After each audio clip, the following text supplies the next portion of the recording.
Всем доброе утро. Решил записать видео в ответ на многочисленные вопросы, которые мне регулярно задают. К сожалению, мы живем в то время, когда людям легче поверить в многочисленные заблуждения, которые они слышат со всех сторон, чем доверять фактам, которые можно легко проверить с помощью документов, если вы, разумеется, знаете языки и умеете с этими документами, источниками работать. Так вот, факт первый и самый главный. Никакого истребления Тевтонским орденом пруссов не было. Никакой политики истребления пруссов орденом не существовало. Пруссы принимались на службу. Очень много пруссов, десятки тысяч служили в войске Тевтонского ордена и в ополчении, и таких примеров полно. Сотни семей и кланов прусских аристократов перешли на службу ордену и сохранили свои владения и имения. Я не буду сейчас перечислять эти фамилии, потому что при желании их можно легко найти в интернете, но историй таких полно. Это во-первых. Во-вторых, прусский язык Тевтонский орден не запрещал. Понятное дело, что в городах жили христиане, в городах говорили на немецком языке, города подчинялись кульмскому праву, то есть для городов были отдельные правила.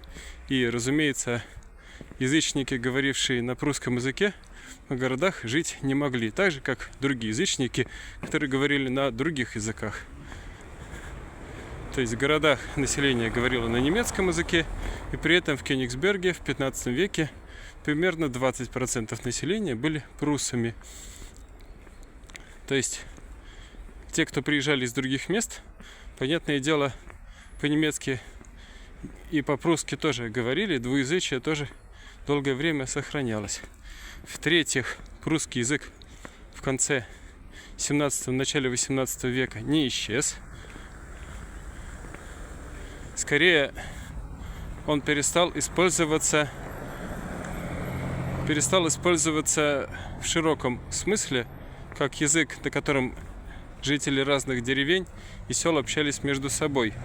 И это произошло не в результате истребления, а в результате чумы, которая возникла после войн Пруссии, герцогства Пруссия с королевством Швеция.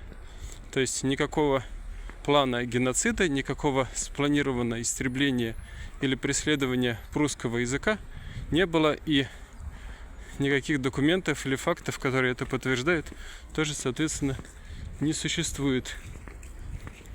Мы знаем, что после начала 18 века пруссы стали переходить на диалект немецкого языка. Восточно-прусский диалект немецкого языка, как мы знаем, вобрал в себя очень много прусских слов и даже элементы прусской грамматики.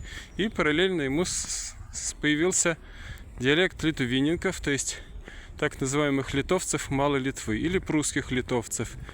То есть пруссов, которые постепенно переходили на литовский язык, но настолько постепенно, что в появившемся диалекте тоже оказалось очень много прусских слов, которые перекликаются, разумеется, с прусской лексикой, которая легла в основу восточно-прусского диалекта немецкого языка. Вот, то есть ассимиляция была очень постепенной, очень небыстрой, и даже в начале 20 века очень много жителей Восточной Пруссии продолжали считать себя пруссами, включая местную интеллигенцию, включая писателей, художников, поэтов, историков. Здесь существовало издательство Ромове в 20-е годы 20 века. Здесь были люди, которые говорили, что надо возрождать прусские языческие традиции. То есть это все было 100 лет назад. Прусское самосознание никуда не девалось, и оно не девается до сих пор. В Германии живет порядка 2 миллионов человек, считающих себя этническими пруссами, потомков выходцев из Восточной Пруссии. Мы не будем вдаваться в детали, как надо называть и как надо характеризовать тот процесс, в результате которого они в итоге оказались в Германии. Но сам факт, что прусы никуда не исчезли, подтверждается современными историками, включая Бахтина, которому нет оснований не верить, у которого есть целые статьи о пруссах и о том, как они жили здесь во времена Тевтонского ордена и позже. Про прусский язык у нас есть свидетельство о том, что он продолжал использоваться вплоть до 1945 года. Люди использовали его тайно, люди использовали его в быту, так же, как они тайно сохраняли языческие традиции. Ну, то же самое происходило в Литве с сохранением языческих традиций, и даже в Латвии, так что это такая балтийская черта. Но самое главное, что даже если это были десятки или единицы людей, прусский язык все равно сохранялся. И к восстановлению и возрождению языка приложили руку в том числе те, кто сам видел или слышал живую прусскую речь. Вот такие свидетельства у нас тоже есть. Так что мы знаем точно, что как минимум до 1945 года прусский язык сохранялся. А в 60-е годы еще жили те, кто помнил последних носителей прусского языка. А в 70-е годы он уже стал восстанавливаться, так что мы не можем сказать, что он вообще когда-то умирал. Вот это вкратце то, что я хотел сказать в ответ на ваши вопросы. Так что, пожалуйста, внимательно изучайте источники и документы.